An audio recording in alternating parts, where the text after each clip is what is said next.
Hello everyone. In this video, I will show you how to register the warranty for your Fire Boltt smartwatch. First, open your web browser on your phone or computer and go to the Fire Boltt website. Once the website loads, you will see the home page. Now slowly scroll down to the bottom of the page. Keep going until you reach the footer section. Here you will find different links and options. Look carefully for the option that says Warranty Registration. When you find it, click on it. After clicking, a new page will open with a form. This is where you need to enter your product details. Start by typing your full name in the first field. Then enter your email address correctly. Make sure there are no spelling mistakes. Next, type your phone number.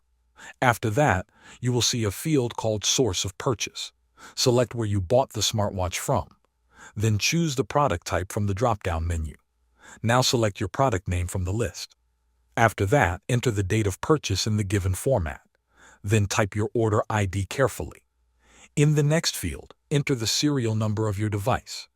Once all the details are filled in, double-check everything to make sure it is correct.